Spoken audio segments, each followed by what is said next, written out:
Welcome back to our podcast, Don't Chew With Your Mouth Open. Thank you for all of you who've subscribed and follow our account. We would encourage you to continue to work with us and share. Those of us who are new, thank you for joining us for the first time. As you've watched from other podcasts, we're on a road to 1,000 users. Hopefully you can join that journey with us. Welcome to our episode of our podcast, Don't Chew With Your Mouth Open, where we'll discuss business, economics, finance, investments, and wealth creation for the global south.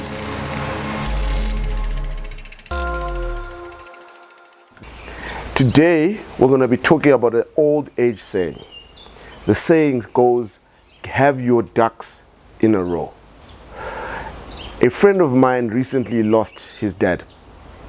And we were chatting over it while he was going through setting up everything that he had to do to manage his father's estate. And he said the statement to me. He said, my dad had his ducks in a row. He had spoken to him about what needs to happen prior to his passing.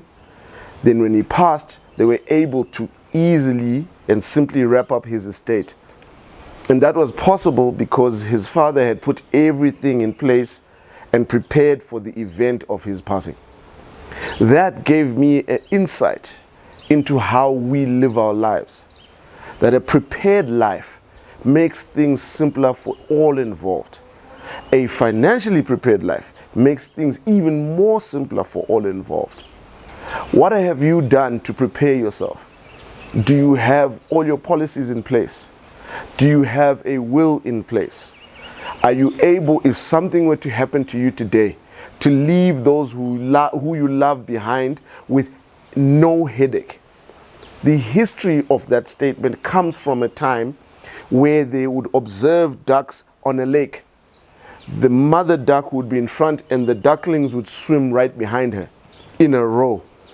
They would organize themselves and get prepared. There was no scuffle. When the mother duck started moving, the children and the ducklings would quickly line up behind her and follow through. Why? One, it was safer.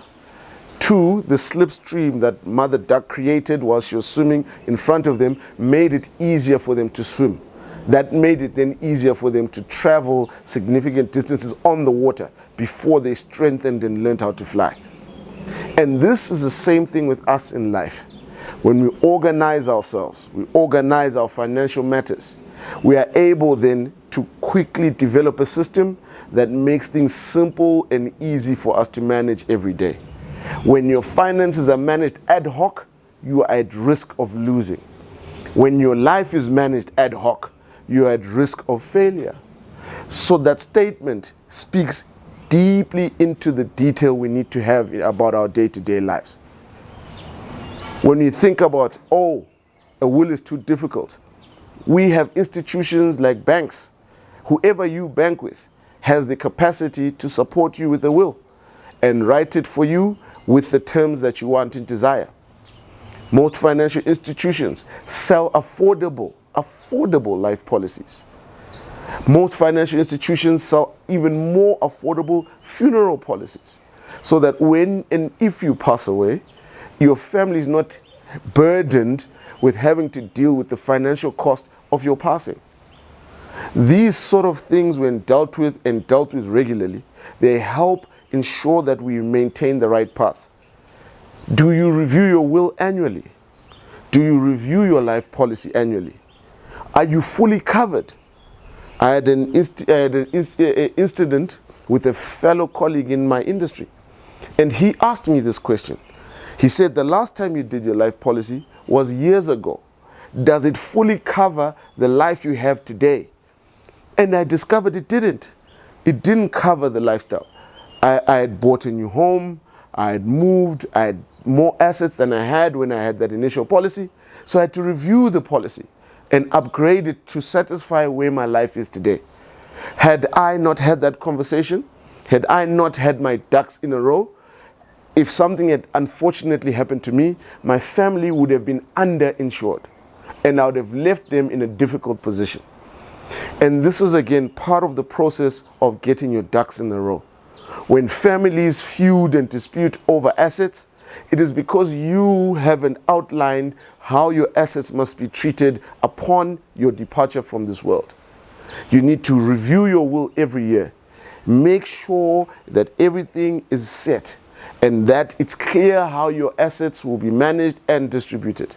Under all scenarios, the scenario in which you pass, a scenario in which you and your wife or your life partner pass, a scenario where one of you stays behind. You need to work through all these scenarios. Yes, it's tough. Yes, it's morbid. However, it's an important element of our lives to get our ducks in a row. If we fail, we leave and pass on the burdens to others.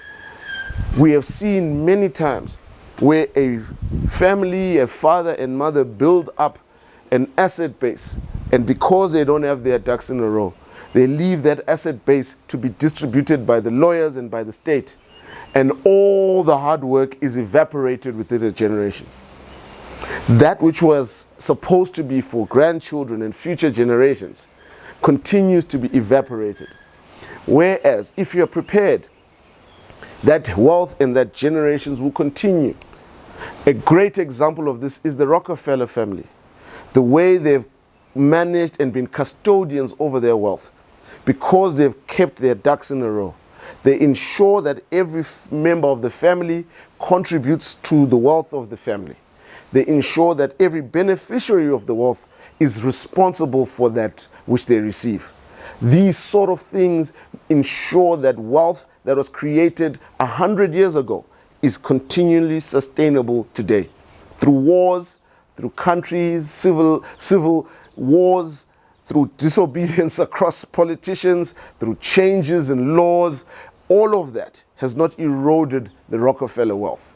They continue to be generous even today.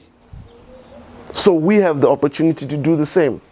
We have the opportunity to build even whatever it is you consider the little you have. How do you distribute that? What will happen to it? If you pass away, what will happen to your pension? What will happen to the assets you've developed, your investment portfolio? What happens to your children? What happens if you pass and they're still in high school or in primary school? How will they continue to be educated when you leave? What happens if you and your wife or your husband or your life partner passes away? What happens to your children? Who gets to look after them? Our society has evolved. We no longer live in communal environments where we know our grandparents, our brothers and sisters will look after our children if we're not around. We live across the country, across the globe. I myself have relatives all over the world. I can't rely on them to look after my siblings. I then have to think through who will be able to look after my children if I'm not around. Who are those people? Have the conversation. Sit down and walk through them.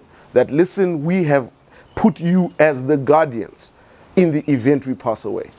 Have those conversations annually so they remain, because people's life circumstances change. The present guardians may not be in the place to be guardians going forward.